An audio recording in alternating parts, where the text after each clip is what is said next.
નમસ્કાર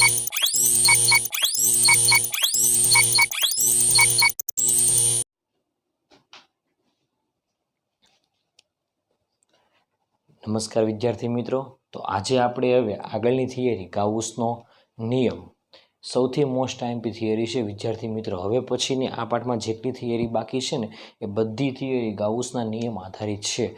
અને વિદ્યાર્થી મિત્રો, ગાઉસના નિયમ આધારિત આપણે ગુજરાત બોર્ડ, JEE, નીટ અને ગુજકેટ આ બધી એક્ઝામમાં ગાઉસના નિયમના MCQ આધારિત બહુ બધા MCQ પૂછાય છે. તો ખાસ યાદ રહે થિયરી ગાઉસના નિયમ. ખ્યાલ આવ્યો વિદ્યાર્થી મિત્રો? આજે ગાઉસનો નિયમ છે ને એ નિયમ વિદ્યુત ફ્લક્સની કંઈક માહિતી આપે છે. 2 દિવસ પહેલાં આપણે ફ્લક્સ હતું. ફ્લક્સ એટલે શું હતું? તો કે વિદ્યુત ક્ષેત્ર રેખાને લંબરૂપે મૂકેલા એકમ આડછેદવાળા ક્ષેત્રફળમાંથી પસાર થતી ક્ષેત્ર રેખાઓની સંખ્યાને વિદ્યુત ફ્લક્સ કીધેલું. ખ્યાલ આવ્યો? તો એ ફ્લક્સની વધારાની માહિતી, આગળની માહિતી કોણ આપે છે? તો કે ગાઉસ. તો એના ગાઉસનો નિયમ શું કહે છે તો એ આપણે બરાબર સમજી લઈએ. ખ્યાલ આવ્યો વિદ્યાર્થી મિત્રો? તમારે સૌ પ્રથમ કામ એ કરવાનું કે એક ધન વિદ્યુતભાર લેવાનો. જો ધન વિદ્યુતભાર લેશો તો એ ધન વિદ્યુતભારનું વિદ્યુત ક્ષેત્ર ત્રિપરિમાણીય રીતે બહાર તરફની દિશામાં હશે. અને જો ઋણ લેશો તો બધું ક્યાં હશે? અંદર તરફ. પરંતુ અહીંયા આગળ ગાઉસનો નિયમ સરળતા માટે આપણે ધન વિદ્યુતભાર લેશું, કારણ કે આપણને ગણતરીમાં ખ્યાલ આવે એટલા માટે વધારે પડતો. ઓકે, તો કે ધન વિદ્યુતભારને ધ્યાનમાં લો અને એ ધન વિદ્યુતભારનું વિદ્યુત ક્ષેત્ર ત્રિપરિમાણીય અવકાશમાં બધી જ દિશામાં બહાર તરફ હોય છે. ખ્યાલ આવ્યો વિદ્યાર્થી મિત્રો? તો પહેલું કામ આપણે એ કરવાનું કે એક ધન વિદ્યુતભાર લેવાનો છે. ખ્યાલ આવ્યો? કે જેનું વિદ્યુત ક્ષેત્ર બધું ક્યાં હોય? તો કે બહાર તરફ આવેલું હોય છે. ખ્યાલ આવ્યો વિદ્યાર્થી મિત્રો આ વસ્તુમાં? ઓકે, હવે વિદ્યાર્થી મિત્રો, આ જે ધન વિદ્યુતભાર લીધો ને કે જેનું ક્ષેત્ર બહાર તરફ હતું, તો ધન વિદ્યુતભારથી અમુક અંતરે એક તમારે ગોળાકાર પૃષ્ઠની કલ્પના કરવાની છે. ગોળાકાર આખો, જે રીતે ફૂટબોલનો બોલ હોય ને એવો ફૂટબોલનો બોલની કલ્પના કરવાની છે. વાસ્તવમાં હોતો નથી, એવી આપણે મગજમાં કલ્પના કરવાની છે. એટલે આપણી અહીંયા આગળ આકૃતિ આવી બને કે એક આખો ગોળાકાર ફૂટબોલ છે કે જે તમારા મગજમાં કલ્પના કરવાનો છે. અને એ ગોળાકાર જે ફૂટબોલનો બોલ હતો એના કેન્દ્ર ઉપર તમારે ધન વિદ્યુતભાર મૂકવાનો છે. આવી એક કલ્પના કરવાની છે. પરંતુ આપણે લખવાનું ઊંધું. શું?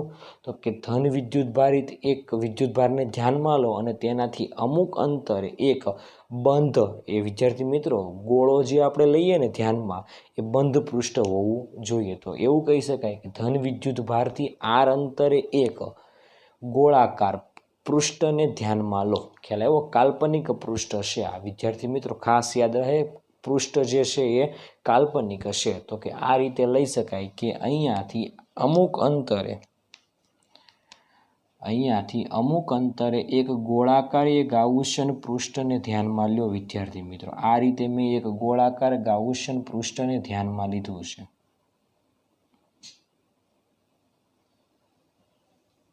ખ્યાલ આવ્યો આ વસ્તુમાં? ઓકે, ચાલો, ગોળાકાર પૃષ્ઠ લીધું તો આને લખી દેવામાં આવે ગોળાકાર પૃષ્ઠ. કે ધન વિદ્યુતભારથી તેનું અંતર આપણે નક્કી કરી દઈએ કે r જેટલું અંતર છે. તો એવું બોલી શકાય કે ધન વિદ્યુતભારથી r જેટલા અંતરે એક ગોળાકાર પૃષ્ઠને ધ્યાનમાં લ્યો. ખ્યાલ આવી ગયો વિદ્યાર્થી મિત્રો? આ જે ગોળાકાર પૃષ્ઠ છે. ખ્યાલ આવ્યો વિદ્યાર્થી મિત્રો? ઓકે, ચલો આગળ વધીએ આપણે. હવે આ ગોળાકાર પૃષ્ઠને આપણે ફૂટબોલના બોલની જેમ ઘણા બધા એના ઉપર પૃષ્ઠ નાના નાના છે એવી કલ્પના કરીએ. અને આ ઘણા બધા નાના જે પૃષ્ઠ છે ને એ પૃષ્ઠનો સરવાળો કરો એટલે આખા ગોળાનું પૃષ્ઠ કહેવાય. ખ્યાલ આવ્યો વિદ્યાર્થી મિત્રો? તો તમારે શું કામ કરવાનું? તો કે આ જે ગોળાકાર પૃષ્ઠ છે ને એ પહેલાં મગજમાં એવી કલ્પના કરવાની કે આ ગોળાકાર પૃષ્ઠ ઘણા બધા નાના ગોળાકાર પૃષ્ઠની કલ્પના છે, જે તમને અહીંયા જો વિદ્યાર્થી મિત્રો આકૃતિમાં આપેલી છે. જો આવી રીતે આપણે કલ્પના કરવાની, જે ફૂટબોલના બોલ ઉપર આવે ને એવા નાના ઘણા બધા પૃષ્ઠ છે અને એ પૃષ્ઠને કારણે એક આખું ગોળાકાર પૃષ્ઠ બને છે. ખ્યાલ આવી ગયો વિદ્યાર્થી મિત્રો આ વસ્તુમાં? ઓકે, તો ધ્યાન આપજો વિદ્યાર્થી મિત્રો, એમાંથી કોઈ એક પૃષ્ઠ અહીંયા આગળ છે માની લો વિદ્યાર્થી મિત્રો. ખાસ યાદ રહે, ત્રિપરિમાણમાં આકૃતિ છે એટલે ત્રિપરિમાણમાં જ વિચારજો શું છે તે ગોળાકાર ગાઉસિયન પૃષ્ઠ છે, એના ઉપર નાનો એવો એક એને પૃષ્ઠનો ખંડ છે, ખ્યાલ આવી ગયો। હવે 2 દિવસ પહેલાં કીધેલું કે કોઈ પણ પૃષ્ઠનો જે ખંડ છે એટલે કે એ પૃષ્ઠ છે, પૃષ્ઠને લંબરૂપે જે હોય ને એ ક્ષેત્રફળ સદિશ કહેવાય। તો કે આ પૃષ્ઠનો ક્ષેત્રફળ ઇન શોર્ટ પહેલાં કહી દઉં કે આ પૃષ્ઠનું ક્ષેત્રફળ છે ડેલ્ટા એસ અને એનો ક્ષેત્રફળ સદિશ આ દિશામાં છે લંબ તરફ, એટલે આપણે આને કહેવામાં આવે ડેલ્ટા એસ સદિશ। ખ્યાલ આવી ગયો વિદ્યાર્થી મિત્રો આ વસ્તુમાં। હવે આપણે આગળ વાત કરીએ તો કે ધન વિદ્યુતભાર છે, વિદ્યુત ક્ષેત્ર 12 તરફ હોય એટલે કે આમાંથી ક્ષેત્ર 12 તરફ જાય અને આ જે પૃષ્ઠ છે એ પૃષ્ઠમાંથી ક્ષેત્ર એ 12 તરફ નીકળે એટલે વિદ્યુત ક્ષેત્ર કઈ દિશામાં છે તો કે આ દિશામાં। ધ્યાન આપજો બરાબર વિદ્યાર્થી મિત્રો, આ જે બીજું તીર દોરું છું ને એ વિદ્યુત ક્ષેત્રનું તીર છે। ખ્યાલ આવી ગયો આ વસ્તુમાં વિદ્યાર્થી મિત્રો। તો કે ધ્યાનથી જો આ બંને કઈ દિશામાં છે, એક જ દિશામાં, એટલે આપણી પાસે ફ્લક્સનું સૂત્ર હતું φ બરાબર ઈ ડેલ્ટા એસ। ખ્યાલ આવી ગયો વિદ્યાર્થી મિત્રો। તો ઇન શોર્ટ આ કહી શકાય કે આ બંને વચ્ચેનો ખૂણો 0 છે, કારણ કે બંને કઈ દિશામાં છે તો કે એક જ દિશામાં છે, એટલે બંને વચ્ચેનો ખૂણો આપણે 0 લઈશું। ખ્યાલ આવી ગયો આ વસ્તુમાં વિદ્યાર્થી મિત્રો, ખાસ યાદ રાખવાનું છે। ઓકે, ચાલો આપણે ગાઉસના નિયમ પરથી આ એક પૃષ્ઠ વડે મળ્યું, આવું બાજુમાં પૃષ્ઠ, આવું ત્રીજું ચોથું, આવા ઘણા બધા આખા જે ગોળાકાર ગાઉસિયન પૃષ્ઠ લીધું ને જેને ગાઉસિયન પૃષ્ઠ કહેવાય, આ જે ગોળાકાર પૃષ્ઠ લીધું ને પૃષ્ઠ પરના દરેક બિંદુએ આપણે ફ્લક્સ મેળવવાનો અને એ બધા ફ્લક્સનો શું કરવાનો સરવાળો કરાવો એટલે અંતે શેમાં રૂપાંતર પામશે તો કે સંકલનમાં। ખ્યાલ આવી ગયો વિદ્યાર્થી મિત્રો। તો આપણે પહેલું કામ એ કરવાનું કે આ જે પૃષ્ઠ લીધું ને પહેલું એ પૃષ્ઠ આધારિત એનું ફ્લક્સ આપણે નક્કી કરવાનું। તો આપણે એવું કહી શકાય કે ધન વિદ્યુત ભારથી આર જેટલા અંતરે ડેલ્ટા એસ જેટલા ક્ષેત્રફળ સદિશવાળા પૃષ્ઠને ધ્યાનમાં લો અને એ પૃષ્ઠમાંથી પસાર થતું વિદ્યુત ક્ષેત્ર ઈ છે। ખ્યાલ આવ્યો? તો ઇન શોર્ટ કહી શકાય કે ક્ષેત્રફળ સદિશ અને વિદ્યુત ક્ષેત્ર બંને એક જ દિશામાં છે, એટલે બંને વચ્ચેનો ખૂણો કેટલો થશે 0 થશે, એટલે કે આ પૃષ્ઠમાંથી પસાર થતું ફ્લક્સ એટલે આ પૃષ્ઠ સાથે સંકળાયેલું ફ્લક્સ આપણે નક્કી કરવું હોય તો ફ્લક્સ આવશે ડેલ્ટા ફાઈ, થોડુંક એવું ફ્લક્સ એટલે સૂક્ષ્મ ફ્લક્સ બરાબર સૂત્ર હતું આપણું શું હતું તો કે ઈ ડોટ ડેલ્ટા સદિશ એસ। તો આવું લખી શકાય ઈ ડેલ્ટા એસ કોસ થીટા। મિત્રો અહીંયાથી ખબર પડી ગઈ કે બંને કઈ દિશામાં છે, એક જ દિશામાં છે, એટલે ખૂણો કેટલો આવશે 0। તો લખી શકાય ઈ ડેલ્ટા એસ કોસ 0° અને કોસ 0 એ વેલ્યુ થશે 1, તો આને કહેવામાં આવે ઈ ડેલ્ટા એસ। તો આ હતું ડેલ્ટા ફાઈ, એટલે આને કહેવામાં આવે ફ્લક્સ।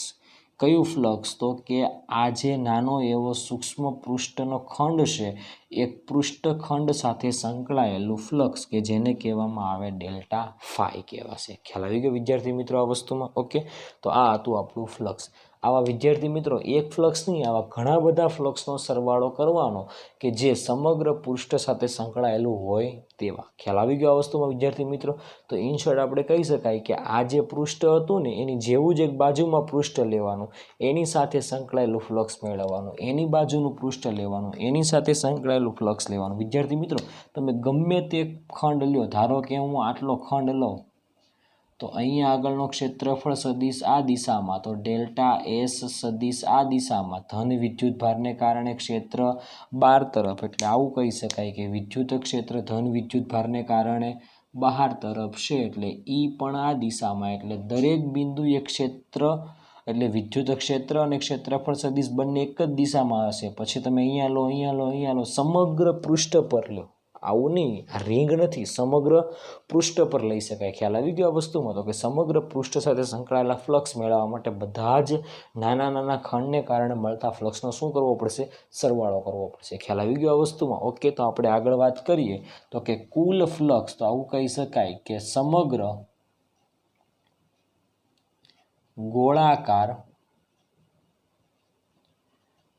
પૃષ્ઠ સાથે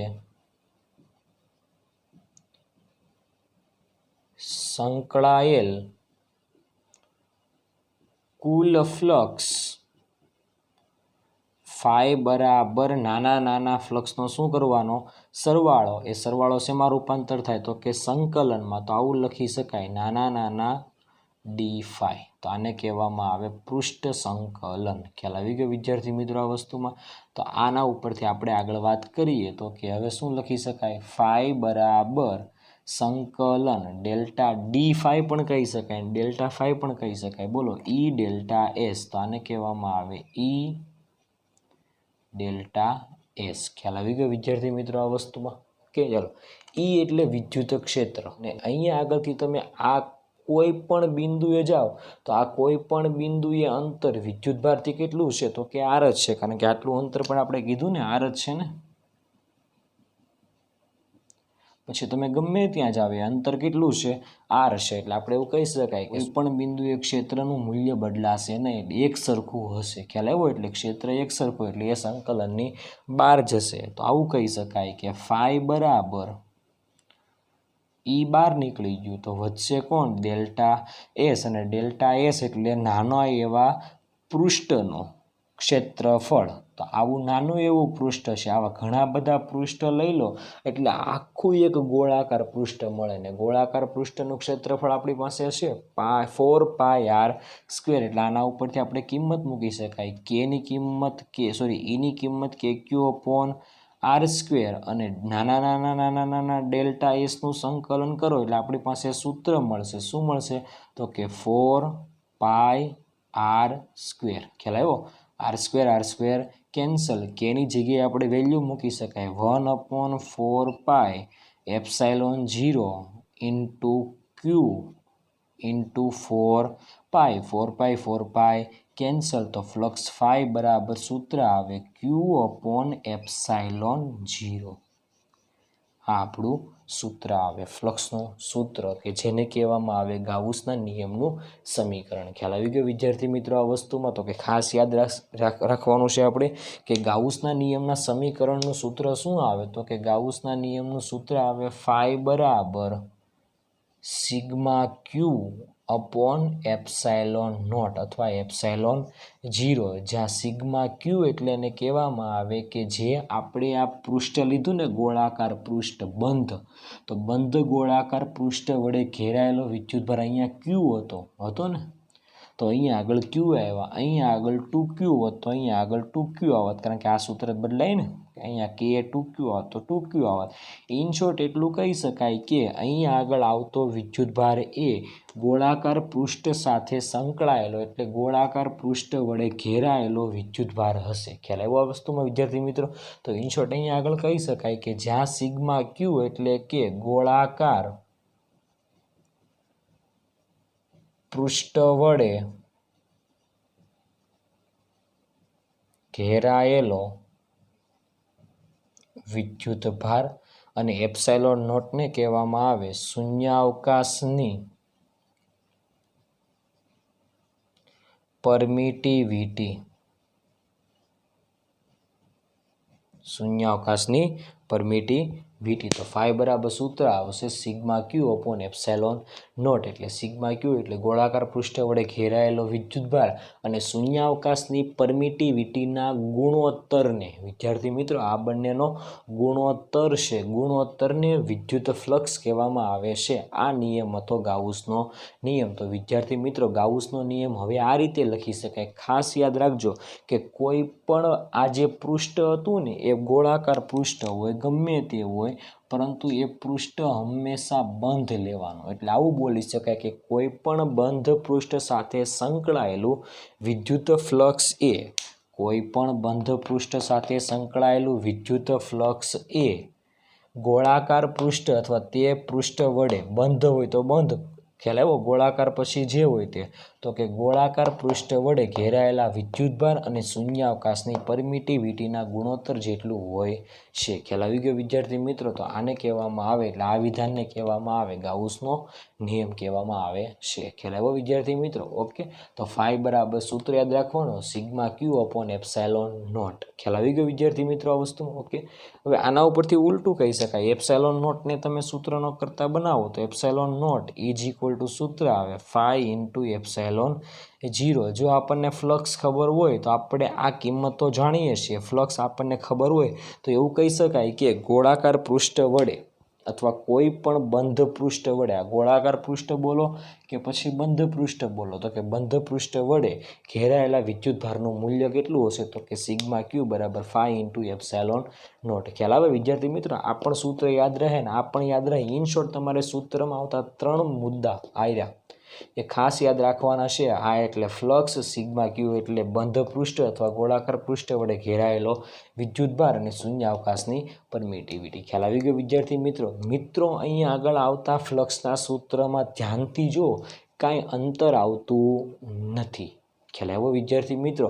ઇન શોર્ટ એવું કહી શકાય કે આ ગોળાકાર પૃષ્ઠ તમે આટલું લો કે આના કરતાં થોડુંક મોટું લો, ઓકે, તો બંને વખતે પસાર થતી ક્ષેત્ર રેખાઓની સંખ્યા ગોળાકાર પૃષ્ઠમાંથી કંઈ ફરક પડશે નહીં। તો એવું કહી શકાય કે તમે અહીંયા આગળ જે ગોળાકાર પૃષ્ઠ લીધું ને એ તમે ગોળાકાર લો, ગમે તે લો, એટલે ગમે તે આકારનું લઈ શકાય। તો ઇન શોર્ટ કહી શકાય કે આ સૂત્ર ઉપરથી ફ્લક્સની માહિતી મળે છે અને ફ્લક્સ એટલે કે જે તે પૃષ્ઠમાંથી પસાર થતી ક્ષેત્ર રેખાઓની સંખ્યા એ પૃષ્ઠના આકાર ઉપર આધાર રાખતો નથી। તો ઇન શોર્ટ એવું કહી શકાય કે ગાઉસનો નિયમ એ કોઈ પણ આકારના પૃષ્ઠ માટે વાપરી શકાય। પછી આકાર ગમે તેવો હોય, ગોળ હોય, ગમે તે આકાર હોય તેના માટે વાપરી શકાય, કારણ કે આમાં ક્યાંય અંતર આવતું નથી કે કોઈ પણ। ઇન શોર્ટ કહી શકાય કે 5 બરાબર sigma Q upon epsilon naught. ખ્યાલ આવી ગયો વિદ્યાર્થી મિત્રો? તો આ હતો આપણો ગાઉસનો નિયમ। ખ્યાલ આવ્યો? ઓકે વિદ્યાર્થી મિત્રો, હવે આપણે આગળ વાત કરીએ। તમને કોઈ એમ કહે કે બંધ પૃષ્ઠ સાથે સંકળાયેલું ફ્લક્સ શૂન્ય હોય તો શું બંધ પૃષ્ઠ સાથે સંકળાયેલો વિદ્યુતભાર શૂન્ય હોઈ શકે? તો આપણે એની સાબિતી મેળવીએ। ખાસ ધ્યાન રહે વિદ્યાર્થી મિત્રો, બરાબર? ધારો કે એક વિદ્યુત ક્ષેત્ર આ દિશામાં છે,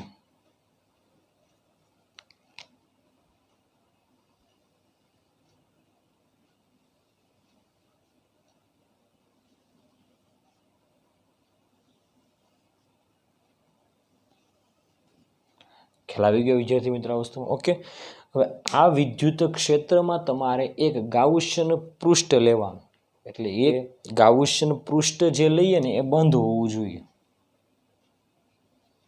તો આ એક બંધ ગાઉસિયન પૃષ્ઠ નળાકાર આકારનું લઉં છું। ખાસ ધ્યાન આપજો વિદ્યાર્થી મિત્રો, બધી જગ્યાએ જરૂર પડશે તમારે। ખ્યાલ આવી ગયો આ વસ્તુમાં વિદ્યાર્થી મિત્રો? ઓકે, ચાલો હવે આ બંધ ગાઉસિયન જે પૃષ્ઠ છે જે નળાકાર છે તો આને કહેવામાં આવે નળાકારીય ગાઉસિયન પૃષ્ઠ।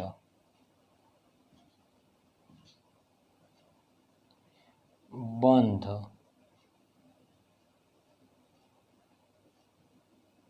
ગાઉસિયન પૃષ્ઠ। ખ્યાલ આવી ગયો વિદ્યાર્થી મિત્રો આ વસ્તુમાં? ગાઉસિયન પૃષ્ઠ એટલે ગાઉસના નિયમમાં ઉપયોગ કરવા માટે આપણે જે કાલ્પનિક પૃષ્ઠ લઈએ ને એને આપણે ગાઉસિયન પૃષ્ઠ કહીએ છીએ। ખ્યાલ આવી ગયો વિદ્યાર્થી મિત્રો આ વસ્તુ? ઓકે, ચાલો ધ્યાન આપજો બરાબર। તો અહીંયા આગળ આપણે આ બંધ ગાઉસિયન પૃષ્ઠ વડે સંકળાયેલું ફ્લક્સ શૂન્ય છે, તો આપણે એવું સાબિત કરવાનું છે કે ઘેરાયેલો વિદ્યુતભાર શૂન્ય છે કે નહીં તે। ખ્યાલ આવ્યો? ઓકે, ચાલો હવે આપણે વાત કરીએ કે અહીંયા આગળ જે એક નળાકાર છે વિદ્યાર્થી મિત્રો, આપણે કહીએ તો કે નળાકાર જે છે ને એ નળાકારના આ ભાગના આડછેદનો ક્ષેત્રફળ સદિશ બે પૃષ્ઠને લંબરૂપે આ દિશામાં છે એ। વિદ્યાર્થી મિત્રો અહીંયા મિત્રો ખાસ ધ્યાન આપજો, દાખલામાં જરૂર પડે તેવો કોન્સેપ્ટ હશે। ખ્યાલ આવ્યો? ઓકે, ચાલો તો કે આ સપાટી સાથે સંકળાયેલું ફ્લક્સ એટલે નળાકારની પ્રથમ સપાટી કહી દો, એટલે આ પ્રથમ સપાટી છે, આ બીજી સપાટી છે, અને વિદ્યાર્થી મિત્રો અહીંયા આગળ જે ત્રીજી જે સપાટી છે ને વક્ર સપાટી છે, આખી નળાકારમાં જે હોય ને વક્ર સપાટી, એ વક્ર સપાટી છે। ખ્યાલ આવી ગયો વિદ્યાર્થી મિત્રો આ વસ્તુમાં? ઓકે, તો અહીંયા આગળ આવું લખી શકાય કે સપાટી એક સાથે સંકળાયેલું ફ્લક્સ કે જેને φ1 કહી દો, વિદ્યુત ક્ષેત્ર અહીંયા આગળ ઈ છે, તો કે ઈ ડોટ એ, આ આપણું સૂત્ર હતું। બંને વચ્ચેનો ખૂણો કેટલો છે? અહીંયા જો ક્ષેત્રફળ વિદ્યુત ક્ષેત્ર આ દિશામાં, ક્ષેત્રફળ સદિશ આ દિશામાં, બંને વચ્ચેનો ખૂણો 180, એટલે આવું કહી શકાય ઈ એ cos 180 80° 180 એ વેલ્યુ -1 આવે એટલે સૂત્ર બને -EA. તો આને કહેવામાં આવે ફ્લક્સ φ1. તો ફ્લક્સ φ1 બરાબર સૂત્ર આવશે -EA આવશે. ખ્યાલ આવી ગયો વિદ્યાર્થી મિત્રો આ વસ્તુમાં? ઓકે, ચાલો હવે તેવી જ રીતે આપણે પૃષ્ઠ એટલે કે આ સપાટી માટે વાત કરીએ તો આ સપાટીનો ક્ષેત્રફળ સદિશ કઈ દિશામાં હશે? તો કે લંબરૂપે બહાર તરફ, એટલે એ પણ આ દિશામાં, વિદ્યુત ક્ષેત્ર પણ આ દિશામાં, બંને એક જ દિશામાં, એટલે આવું કહી શકાય φ2 બરાબર E.A. ધ્યાનથી જો, બંને વચ્ચેનો ખૂણો 0 છે એટલે આવું કહી શકાય EA cos 0°. cos 0 એ વેલ્યુ 1 થાય એટલે અહીંયા આગળ કહેવાય φ2 બરાબર E.A. ખ્યાલ આવી ગયો વિદ્યાર્થી મિત્રો આ વસ્તુ? દાખલામાં સેમ આ વસ્તુ આપણે કરવાની છે એટલે બરાબર ધ્યાન આપજો. ખ્યાલ આવ્યો? ઓકે, તો હવે આપણે ત્રીજું કે જે નળાકારની વક્ર સપાટી છે ને મિત્રો, એ વક્ર સપાટી સાથે સંકળાયેલું ફ્લક્સ મેળવવાનું છે. તો ખાસ યાદ રાખજો વિદ્યાર્થી મિત્રો, સૌથી ઇમ્પોર્ટન્ટ ટોપિક છે આ વસ્તુમાં. ઓકે, ધારો કે તમારી પાસે વિદ્યુત ક્ષેત્ર આ દિશામાં છે, ખ્યાલ આવ્યો, અને એમાંથી આપણે હમણાં કીધેલું તે પ્રમાણે નળાકાર એ ગાઉસિયન પૃષ્ઠ લીધું. તો આ આડછેદના ક્ષેત્રફળની વાત થઈ ગઈ, અહીંયા આગળના આડછેદના ક્ષેત્રફળની વાત થઈ ગઈ. હવે આપણે અહીંયા આગળનું જે પૃષ્ઠ છે ને વિદ્યાર્થી મિત્રો, એ પૃષ્ઠની વાત કરવાની છે, જે અગત્યનો મુદ્દો છે. ખ્યાલ આવ્યો? તો અહીંયા આગળ જે ગાઉસિયન પૃષ્ઠ છે ને વિદ્યાર્થી મિત્રો, આ રીતે, તો એક પૃષ્ઠ પર તમારે નાનો એવો પહેલા પ્રથમ એક ખંડ લઈ લેવાનો, સૂક્ષ્મ ખંડ. ધારો કે હું અહીંયા આગળ આ જે ગાઉસિયન પૃષ્ઠ છે ને વિદ્યાર્થી મિત્રો, એ ગાઉસિયન પૃષ્ઠનો નાનો એવો ખંડ અહીંયા આગળ લઈ લઉં છું. ધ્યાનથી જોજો. ખ્યાલ આવ્યો વિદ્યાર્થી મિત્રો આ વસ્તુમાં? ઓકે, ચાલો. વિદ્યુત ક્ષેત્ર આ દિશામાં છે, આનો ક્ષેત્રફળ એટલે મતલબમાં આ જે નાનો એવો પૃષ્ઠખંડ લીધો ને એનો ક્ષેત્રફળ સદિશ લંબ રૂપે બહાર તરફ આવે. વિદ્યુત ક્ષેત્ર આ દિશામાં, આના ક્ષેત્રફળ એટલે આના ખંડનો ક્ષેત્રફળ સદિશ ઉપર તરફ, બંને વચ્ચેનો ખૂણો કેટલો? 90. ખ્યાલ આવી ગયો વિદ્યાર્થી મિત્રો આ વસ્તુમાં? આવું એક વખત પૃષ્ઠ, એની બાજુમાં નાનો એવો ખંડ, એની બાજુમાં ખંડ, આવા નાના નાના નાના ઘણા બધા ખંડોનું આપણે શું કરવાનો? સરવાળો, અંતે શેમાં રૂપાંતર થાય? સંકલનમાં. આ રીતે આપણે વક્ર સપાટીનું, આપણે વાત કરેલી તે પ્રમાણે વક્ર સપાટીનું ફ્લક્સ શોધી શકાશે. ખ્યાલ આવ્યો વિદ્યાર્થી મિત્રો? તો આપણે વાત કરીએ તો કે અહીંયા આગળ જે કલ્પના કરવાની, અહીંયા આગળ જે નાનો એવો ખંડ છે ને, એ ખંડનો ક્ષેત્રફળ સદિશ ઉપર તરફ છે, કે જેને આપણે ડેલ્ટા એસ સદિશ કહી દઈએ. અને મિત્રો વિદ્યુત ક્ષેત્ર આ બિંદુએ જે ખંડ લીધો ને એને આ દિશામાં છે, એટલે બંને વચ્ચેનો ખૂણો કેટલો છે? તો કે 90° ખૂણો છે. ખ્યાલ આવ્યો આ વસ્તુમાં? ઓકે, તો આપણે વાત કરીએ કે વક્ર સપાટી સાથે સંકળાયેલું ફ્લક્સ એટલે φ3 કહી દઈએ. તો કે નળાકારની વક્ર સપાટી સાથે સંકળાયેલ ફ્લક્સ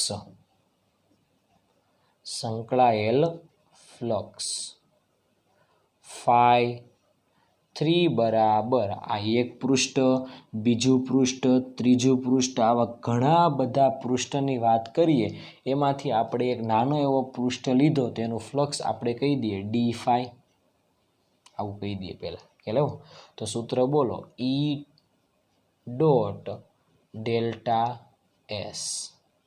ખ્યાલ આવ્યો? બંને વચ્ચેનો ખૂણો 90 છે, તો કે E∆S cos 90 એ વેલ્યુ 0. તો આવા નાના એટલે પહેલાં જે નાના ખંડ હતો એ ખંડને કારણે ફ્લક્સ 0 મેળવો. આવા પ્રત્યેક ટુકડા નળાકારની પૃષ્ઠ પર કરવામાં આવે તો બધા જ ટુકડાને કારણે મળતું ફ્લક્સનો સરવાળો હંમેશા કેટલો થાય? 0 થાય. તો કે અહીંયા આગળ આપણે કહી શકાય કે નળાકારની વક્ર સપાટી સાથે સંકળાયેલું આટલું ફ્લક્સ હતું, તો આપણે કહી શકાય કે કુલ ફ્લક્સ ફાઈ બરાબર નાના d∅નો શું કરવાનો? સરવાળો શેમાં રૂપાંતર થાય? સંકલનમાં. પણ અહીંયા આગળ સંકલન d∅ જ કેવા છે? 0. તો કુલ ફ્લક્સ કેવું છે? 0. ખ્યાલ આવી ગયો વિદ્યાર્થી મિત્રો? તો ઇન શોર્ટ આવું કહી શકાય કે વિદ્યુત ક્ષેત્ર આ દિશામાં છે અને તમે જો એમાં એક નળાકારી ગાઉસિયન પૃષ્ઠ મૂકી દો તો એ નળાકાર ગાઉસિયન પૃષ્ઠના વક્ર સપાટીને લીધે કોઈ જાતનું ફ્લક્સ મળતું નથી. એટલે આવું કહી શકાય કે નળાકારની વક્ર સપાટી સાથે સંકળાયેલું કુલ ફ્લક્સ = કેટલા હશે? 0 હશે. કોઈ ફ્લક્સ સંકળાયેલું રહેતું નથી. ખ્યાલ આવ્યો? ઓકે, તો બે સપાટી સાથે સંકળાય, એક તો સપાટી 1 એટલે આડછેદનું ક્ષેત્રફળ અને બીજી તો કે આડછેદનું પેલી બાજુનું ક્ષેત્રફળ. ખ્યાલ આવ્યો? એટલે ઇન શોર્ટ એવું કહી શકાય કે આ આડછેદના ક્ષેત્રફળ સાથે સંકળાયેલું ફ્લક્સ અને આ આડછેદ સાથે સંકળાયેલું ફ્લક્સ. પરંતુ એમાં પણ જુઓ કે આ આડછેદ સાથે સંકળાયેલું ફ્લક્સ માઇનસ હશે, આની સાથે સંકળાયેલું ફ્લક્સ પ્લસ છે અને વક્ર સપાટી સાથે સંકળાયેલું ફ્લક્સ 0 છે. વિદ્યાર્થી મિત્રો, આપણે એવું કહી શકાય કે નળાકારની 3 વસ્તુ આવી ગઈ. એક તો વક્ર સપાટી આવી ગઈ અને બંને આડછેદ આવી ગયા. એટલે આવું કહી શકાય કે નળાકાર સાથે સંકળાયેલ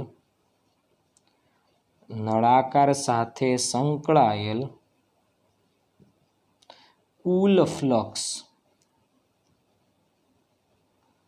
phi બરાબર phi1 plus phi2 plus phi3 phi1 કેટલા? -Ea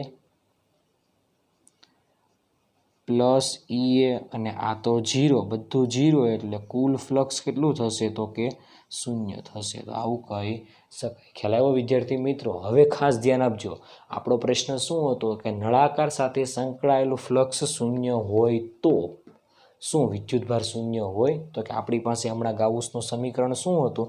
તો કે phi બરાબર σq અપોન ε0 માં σq ને સૂત્રનો કરતા બનાવો તો phi × ε0, તો σq phi કેટલા છે? 0, તો ε0 તો કિંમત છે પણ બંનેનો ગુણાકાર કેટલો આવે? 0. તો ઇન શોર્ટ એવું કહી શકાય કે σq = કેટલા થશે? 0 થશે. ખાસ યાદ રહે કે જો કોઈ પણ પૃષ્ઠ સાથે સંકળાયેલું ફ્લક્સ 0 હોય તો એ પૃષ્ઠ વડે ઘેરાયેલો કુલ વિદ્યુત ભાર પણ હંમેશા 0 જ હોય. ખાસ યાદ રહે વિદ્યાર્થી મિત્રો. હજુ એકવાર બોલું છું કે કોઈ પણ બંધ પૃષ્ઠ સાથે સંકળાયેલો ફ્લક્સ જો 0 હોય તો એ બંધ પૃષ્ઠ વડે ઘેરાયેલો વિદ્યુતભાર હંમેશા 0 જ હોય છે. ખ્યાલ આવી ગયો આ વસ્તુમાં વિદ્યાર્થી મિત્રો? ઓકે, આ હતું આપણું સાબિતી. ખ્યાલ આવ્યો? ઓકે, હવે મારે તમને વિદ્યાર્થી મિત્રો આજે આપણે ગાઉસનો નિયમ મેળવ્યો એ ગાઉસના નિયમના અગત્યના મુદ્દાની વાત કરવાની છે. એમાંથી પહેલો મુદ્દો આપણો ક્લિયર થઈ ગયો કે જો ગાઉસિયન પૃષ્ઠ વડે ઘેરાયેલો કુલ વિદ્યુતભાર 0 હોય તો એના વડે સંકળાયેલું ફ્લક્સ પણ કેટલું? 0 થશે. ખ્યાલ આવ્યો? આ તો આપણને પહેલા મુદ્દા વિશે ખબર પડી ગઈ. ખ્યાલ આવ્યો વિદ્યાર્થી મિત્રો આ વસ્તુમાં? ઓકે, બીજો નિયમ, બીજી મહત્વની વસ્તુ એ હતી કે phi બરાબર σq અપોન ε0 માં σq એટલે શું હતું? તો કે ગાઉસિયન પૃષ્ઠ વડે ઘેરાયેલો વિદ્યુતભાર હતો. ખ્યાલ આવી ગયો વિદ્યાર્થી મિત્રો આ વસ્તુમાં? ઓકે, પરંતુ હવે મારે તમને થોડીક અલગ વસ્તુની વાત કરવાની છે એટલે ખાસ ધ્યાન આપજો. એમાંથી આપણે પહેલો અગત્યનો મુદ્દો આવો લઈ શકાય કે જો ગાઉસિયન પૃષ્ઠ સાથે સંકળાયેલું ફ્લક્સ 0 હોય તો ગાઉસિયન પૃષ્ઠ વડે ઘેરાયેલો વિદ્યુતભાર પણ હંમેશા 0 હોઈ શકે. ખ્યાલ આવી ગયો વિદ્યાર્થી મિત્રો આ વસ્તુમાં? ઓકે, આ પહેલો અગત્યનો મુદ્દો હતો. બીજો અગત્યનો મુદ્દો આમ પણ કહી શકાય કે આપણી પાસે જે સૂત્ર હતું ને phi બરાબર σq અપોન ε0, તો જ્યાં σq એટલે ગાઉસિયન પૃષ્ઠ વડે ઘેરાયેલો વિદ્યુતભાર. અને વિદ્યાર્થી મિત્રો આ વિદ્યુતભાર પૃષ્ઠમાં ગમે ત્યાં હોઈ શકે. ખ્યાલ આવ્યો? કારણ કે આપણી પાસે આ જે સૂત્ર છે ફ્લક્સનું, એ ફ્લક્સના સૂત્રમાં ક્યાંય અંતર આવતું નથી કે વિદ્યુતભાર ગાઉસિયન પૃષ્ઠની સપાટીથી અંદર આટલા અંતરે હોવો જોઈએ, એવું કંઈ સૂત્ર છે નહીં. એટલે કહી શકાય કે ઘેરાયેલો વિદ્યુતભાર પૃષ્ઠમાં અંદર ગમે ત્યાં હોઈ શકે. ખ્યાલ આવ્યો આ વસ્તુમાં? તો અહીંયા આગળ શું લખવાનું? તો કે બંધ પૃષ્ઠ વડે ઘેરાયેલો વિદ્યુતભાર. ખ્યાલ આવ્યો? અને એ વિદ્યુતભાર પૃષ્ઠમાં ગમે ત્યાં હોઈ શકે. આ બીજો અગત્યનો મુદ્દો હતો કે જે ખાસ યાદ રાખવાનો છે. ખ્યાલ આવ્યો? ઓકે, ત્રીજા અગત્યના મુદ્દાની વાત કરીએ તો વિદ્યાર્થી મિત્રો તો કે ધારો કે તમારી પાસે એક વિદ્યુતભાર અહીંયા છે +Q1, બધા ધન વિદ્યુતભાર જ છે. અહીંયા આગળ બીજો વિદ્યુતભાર Q2, અહીંયા આગળ ત્રીજો વિદ્યુતભાર Q3, અહીંયા આગળ ચોથો વિદ્યુતભાર Q4, અહીંયા આગળ પાંચમો વિદ્યુતભાર Q5, અહીંયા આગળ છઠ્ઠો વિદ્યુતભાર Q6.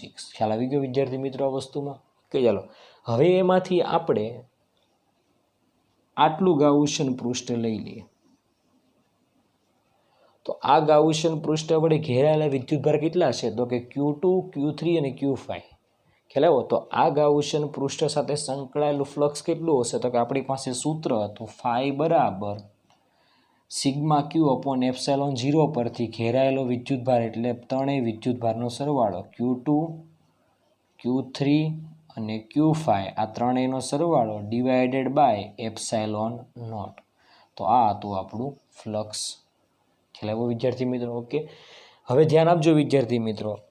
આ વિદ્યુતભારને કારણે વિદ્યુત ક્ષેત્ર હશે, આને કારણે હશે, આને કારણે, બધા વિદ્યુતભારને કારણે વિદ્યુત ક્ષેત્ર હશે. અને આપણે 2 દિવસ પહેલાં વાત કરેલી કે વિદ્યુત ક્ષેત્રનું સૂત્ર વિદ્યુત ફ્લક્સનું સૂત્ર આ રીતે પણ હતું, સંકલન E.dA હતું ને, અનિયમિત વિદ્યુત ક્ષેત્રમાં સંકળાયેલું ફ્લક્સ ફાઈ બરાબર સંકલન E.dA હતું. તો આ પણ સમીકરણ નંબર 1 કહી દઉં, આને સમીકરણ નંબર 2 કહી દઉં. 1 અને 2 ને સરખાવો એટલે આવું કહી શકાય કે E.dA એટલે સંકલન E.dA બરાબર sigma Q upon epsilon naught. તો આ આપણને સમીકરણ મળ્યું ને વિદ્યાર્થી મિત્રો. એ સમીકરણમાં ડાબી બાજુ જે છે ને એ ડાબી બાજુમાં આવતો E એટલે વિદ્યુત ક્ષેત્ર એ બધા જ વિદ્યુતભારને કારણે ઉદ્ભવતું વિદ્યુત ક્ષેત્ર છે.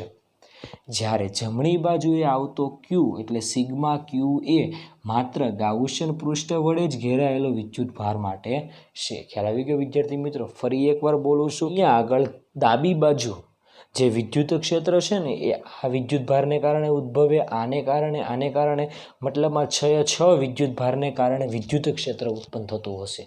ખ્યાલ આવ્યો? તો ડાબી બાજુનું જે વિદ્યુત ક્ષેત્ર છે ને એ 6 વિદ્યુતભારને કારણે એટલે ઇન શોર્ટ બધા જ વિદ્યુતભારને કારણે ઉદ્ભવતું વિદ્યુત ક્ષેત્ર છે. ખ્યાલ આવ્યો? પરંતુ જમણી બાજુ જે છે ને એ ગાઉસિયન પૃષ્ઠ આપણે લીધું હોય ને એના વડે જે વિદ્યુતભાર ઘેરાયેલો હોય ને એ જ વિદ્યુતભારનો સરવાળો કરવાનો થશે. ખ્યાલ આવી ગયો વિદ્યાર્થી મિત્રો?